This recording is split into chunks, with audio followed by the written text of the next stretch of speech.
क्या आपको पता है कि ज्ञानवापी केस है क्या? इसकी शुरुआत कैसे हुई और विश्वनाथ टेम्पल कितनी बार डिस्ट्रॉय होकर रीबिल्ड कराया गया है?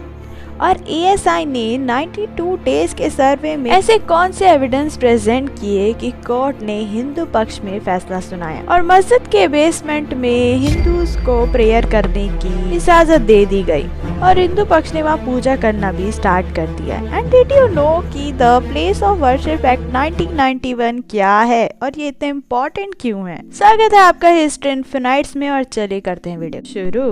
माना जाता है कि विश्वनाथ टेम्पल की रचना विक्रमादित्य ने करवाई थी। इसका निर्माण किया गया लेकिन इसे 4 बार डिमोलिश कर दिया गया इन्वेडर्स के द्वारा। पहली बार इसे मोहम्मद गौरी के ऑर्डर पर उसके कमांडर कुतुबुद्दीन ऐबक ने डिमोलिश कर दिया था। फिर इसका रिकंस्ट्रक्शन कराया गया 1230 में इल्तुतमिश के समय पर, but the very second time इसे दोबारा डिमोलिश कर दिया गया 1447 में जौनपुर के महमूद शाह शर्की द्वारा। एंड देन अकबर के टाइम पर राजा तोडरमल ने इस मंदिर का रिकंस्ट्रक्शन करवाया। एंड तीसरी बार इसे तोड़ने की कोशिश की गई शाहजहां द्वारा, लेकिन it was a big failure. And the very fourth time Aurangzeb ने 18 अप्रैल 1669 को एक फरमान जारी किया कि मंदिर को तोड़ दिया जाए और वहां पर मस्जिद बना दी जाए। 2 सितंबर 1669 को ये मंदिर तोड़कर ज्ञानवापी मस्जिद का निर्माण किया गया। 1776 से 78 के टाइम पर रानी अहिल्याबाई होलकर ने इस मंदिर को दोबारा बनवाया। ये मंदिर इससे ज्यादा इम्पोर्टेंट है बिकॉज ये मंदिर 12 ज्योतिर्लिंगों में से एक है। अगर आप मस्जिद की इस दीवार को देखेंगे तो आपको पता चलेगा कि ये मंदिर का ही पार्ट है जहाँ पर काफी सालों तक पूजा अर्चना की जाती थी, बट कोर्ट ने इस पर कोई एक्शन नहीं लिया। बट 1984 में दिल्ली में पूरे इंडिया से आए 558 संतों ने मिलकर एक रेजोल्यूशन पास किया और उस पर अपनी डिमांड रखी कि उन्हें 3 मंदिर वापस चाहिए, काशी का विश्वनाथ मंदिर, मथुरा का मंदिर और राम मंदिर। इस डिमांड के 8 साल बाद 18 सितंबर 1991 को पीवी नरसिम्हा राव की गवर्नमेंट ने एक कंट्रोवर्शियल एक्ट पास किया, प्लेसेस ऑफ वर्शिप एक्ट। इस एक्ट के 4th पॉइंट में क्लियरली मेंशन है कि 15 अगस्त 1947 के बाद कोई भी रिलीजियन स्ट्रक्चर को रिलीजियस नहीं बदला जाएगा।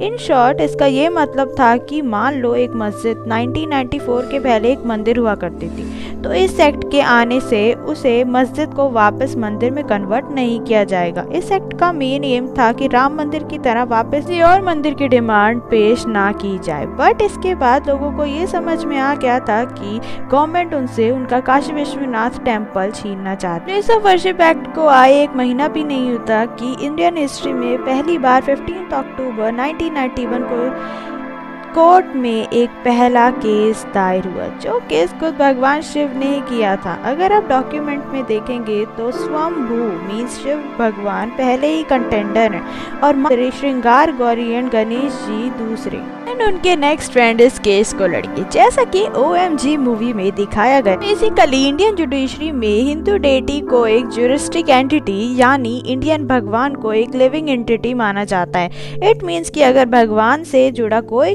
केस फाइल करना हो तो भगवान जिसको ही खुद फर्स्ट पिटीशन रखते हैं और उनके बिहाफ पर केस को जो लड़ता है उसे नेक्स्ट फ्रेंड रखा जाता है। लीगल टर्म्स इवन राम मंदिर के केस में भी यही हुआ था। राम जी अपना केस उनके 3 नेक्स्ट फ्रेंड के थ्रू लड़े थे और ये डॉक्यूमेंट्स में मेंशन है। इसी तरह यहाँ भी CRPC के सेक्शन 1908 यूज करके हरिहर पांडे जी, सोमनाथ व्यास जी और प्रोफेसर राम राणा शर्मा जी ने भगवान को खुद का नेक्स्ट फ्रेंड बनाया और ज्ञानवापी मामले में पहला केस फाइल किया। इस केस में उनका डिमांड एकदम क्लियर था। पहला, पूरा ज्ञानवापी कॉम्प्लेक्स काशी विश्वनाथ टेम्पल का ही पार्ट है तो इसे उसलिए उन्हें वापस दे दिया जाए। दूसरा, वहाँ इलीगल बनाई गई मस्जिद को डिमोलिश कर दिया जाए और वहाँ मंदिर बनाया जाए। इसके बाद 1998 में भी एक केस फाइल किया गया था मुस्लिम कम्युनिटी की साइड से प्लेस ऑफ वर्शिप एक्ट का हवाला देते हुए। इसके बाद भी केस में कोई कंक्लूजन नहीं किया गया। इस कहानी में आया एक बड़ा ट्विस्ट। अगस्त 2021 को 5 औरतों ने एक पिटीशन फाइल करी और उनका कहना था कि मस्जिद के अंदर हमारे भगवान शिव, माँ श्रृंगार गौरी, गणेश जी और हनुमान जी हैं और हमें उनकी पूजा करने की परमिशन दी जाए। और फिर पूरे 1 साल बाद अप्रैल 2021 में वाराणसी सिविल जज ने कंसिडर किया और अजय कुमार मिश्रा नामक एक एडवोकेट कमिश्नर को वीडियोग्राफी सर्वे करने का ऑर्डर दिया। एंड कोर्ट ने कहा कि चेक करो कि क्या सच में वहाँ मस्जिद में भगवान है। इन दी एंड वीडियोग्राफी सर्वे कंप्लीट करके उसे वाराणसी कोर्ट में सबमिट किया गया और 23 मई 2022 को वाराणसी कोर्ट ने वीडियोग्राफी सर्वे में रिपोर्ट में पता चला कि ज्ञानवापी मस्जिद में इंडीड मंदिर का मलबा, हिंदू देवी देवताओं की मूर्तियां और मस्जिद के पिलर्स पर हिंदू भगवानों की आइकॉनोग्राफी मौजूद है। इनमें से सबसे इम्पोर्टेंट थे 2 सबूत। पहला, एक बड़ा पिलर था जिस पर सिंदूर लगा हुआ था। पिटिशनर्स माता श्रृंगार गौरी बता रहे थे। दूसरा, भगवान शिव के बड़ा शिवलिंग जो मस्जिद के वजूखाने में मौजूद। वजूखाना मस्जिद में नमाज पढ़ने से पहले हाथ पैर धोने की जगह को बोला जाता है, लेकिन इस क्लेम पर मुस्लिम पक्ष का कहना था कि ये शिवलिंग नहीं बल्कि एक फाउंटेन है और यही उनकी एक्चुअल में सबसे बड़ी गलती साबित हुई। कि इस मुद्दे पर एक बड़ी डिबेट स्टार्ट हो गई। तो सबसे पहले कोर्ट ने ये वर्डिक्ट दे दिया कि सबसे पहले वजूखाने में हाथ पैर धोना बंद कर दिया जाए। दूसरी बात, अब तक तो वीडियोग्राफी सर्वे किया गया था, बट अब कोर्ट ने एएसआई को scientific ASI investigation survey conduct कराने का ऑर्डर दे दिया बिकॉज वीडियोग्राफी सर्वे को इतना इफेक्टिव नहीं माना जाता। तो हुआ ये कि मेजॉरिटी ऑफ हिंदूज को वजूखाने के बारे में नहीं पता था, लेकिन इस कंट्रोवर्सी की वजह से वो न्यूज़ में आ गया और सबको पता चल गया, जिससे प्रेशर बना और वहाँ पर 92 डेज का एक्सटेंसिव सर्वे किया गया और 18 दिसंबर 2023 को एएसआई ने अपनी रिपोर्ट वाराणसी सिविल कोर्ट में रिपोर्ट सबमिट करी। राम मंदिर पर प्राण प्रतिष्ठा के 3 दिन बाद वाराणसी कोर्ट ने दोनों पक्षों को एएसआई रिपोर्ट की कॉपीज दी गई। मुस्लिम पक्ष में इस रिपोर्ट को पब्लिक करने पर एतराज जताया, बट जैसे ही ये एएसआई का सर्वे पब्लिक हुआ वैसे ही मीडिया ने, चैनल्स ने इस कंक्लूजन पेज को बहुत ही बढ़ चढ़कर कवर किया। ऐसा कौन से प्रूफ थे जिसे सिर्फ 92 डेज में एएसआई ने ये प्रूव कर दिया कि वहाँ मंदिर भी था और भगवान भी, वो भी विदाउट एक्सकवेशन, ग्राउंड लेवल पर ही रिसर्च करके। पूरे ज्ञानवापी के सर्वे में टोटल 55 मूर्तियां मिली हैं, जिसमें से 15 तो शिवलिंग ही थे। इसके अलावा वहां पर 5 मूर्तियां हनुमान जी की थी, 3 गणेश जी की और 3 विष्णु भगवान की और 2 मूर्तियां थी कृष्ण और नंदी जी की।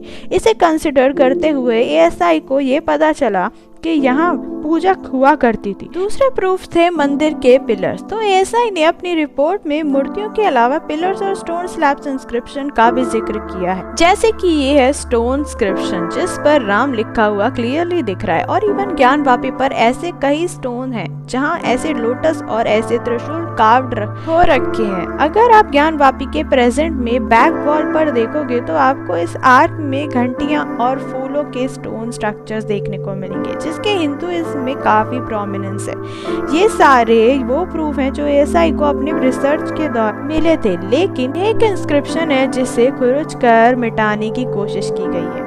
एएसआई ने 1965 में एक और सर्वे यहाँ पर पहले भी किया था, जब उन्हें ये इंस्क्रिप्शन मिला था जिस पर क्लियरली मेंशन ज्ञानवापी मस्जिद को औरंगजेब ने खुद अपने टाइम पे 20वें वर्ष में बनवाया था।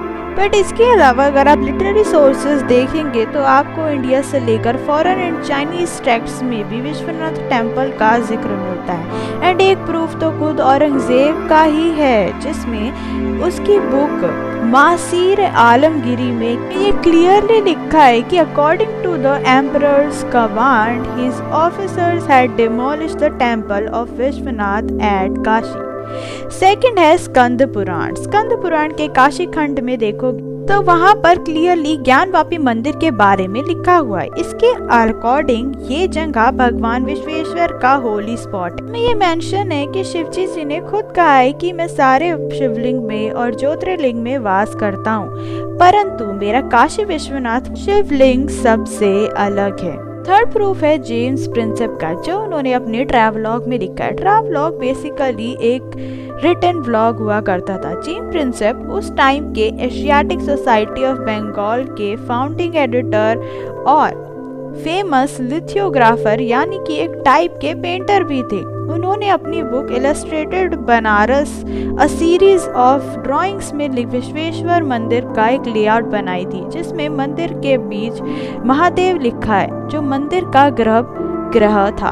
और बाकी जगह क्या हुआ करता था, जैसे कि गणेश मंडप, शिव मंडप, रेश्वर द्वारपाल आदि सबका उन्होंने डिटेल में अपनी बुक में मेंशन किया है। जेम्स प्रिंसेप जब बनारस गए थे तो उन्होंने 2 ड्राइंग्स बनाए थे, एक जो उस समय की मस्जिद थी और दूसरा जो उन्होंने मंदिर का स्ट्रक्चर बनाया था लोगों से पूछकर, जो आप आपके मस्जिद में भी देख सकते हैं। जेम्स के अलावा ईवी हैवेल्स, जो कि ब्रिटिश टाइम के एक आर्ट हिस्टोरियन हुआ करते थे, उन्होंने अपनी books Banaras the secret city के पेज नंबर 182 में लिखा है कि ज्ञान कूप मीन्स ज्ञान ऑफ नॉलेज, एक हिंदू मंदिर यहाँ पर लोकेटेड था। सेम ही पेज पर ईवी हैवेल्स ने लिखा हुआ है कि भगवान विश्वेश्वर के पुराने मंदिर को औरंगजेब के ऑर्डर्स पर तोड़ा गया था और इसकी शिवलिंग को बचाने के लिए वहाँ के पुजारियों ने वहाँ स्थित एक कुएं में छुपा दिया था, जिसकी हिंदू मस्जिद बनने के बाद भी पूजा किया करते थे। इसका फोटो भी उन्होंने अपनी बुक्स में दिया है। 5th नंबर पर एक चाइनीज ट्रैवलर हुइन त्सांग ने भी अपनी बुक में इसका जिक्र किया है कि वाराणसी में काफी लोग रहते थे और यहाँ के लोग बहुत अमीर होते थे। यहाँ पर एक ग्रैंड विश्वनाथ टेम्पल है। ऐसे बहुत सारे प्रूफ्स हमने आपको दिखाए जिसमें क्लियरली ज्ञान वापी का जिक्र हुआ, जिसमें से सबसे मेन था खुद औरंगजेब की बुक मासीर आलमगीरी। 31 जनवरी 2024 को कोर्ट ने ऑर्डर पास किया कि वाराणसी डिस्ट्रिक्ट एडमिनिस्ट्रेशन मस्जिद के अंदर जहां 1990 तक पूजा होती थी, वहां मस्जिद के अंदर सेम जगह पर 7 फरवरी 2024 तक पूजा करने का अरेंजमेंट कर दी। इन शॉर्ट कोर्ट ने मस्जिद के अंदर पूजा करने के ऑर्डर्स दे दिए, but according to the reports Muslim पक्ष कोर्ट के इस फैसले को चैलेंज करेंगे। फिलहाल के लिए तो फैसला हिंदू पक्ष में है। आपका क्या ओपिनियन है, हमें जरूर बताएं। Thanks for watching.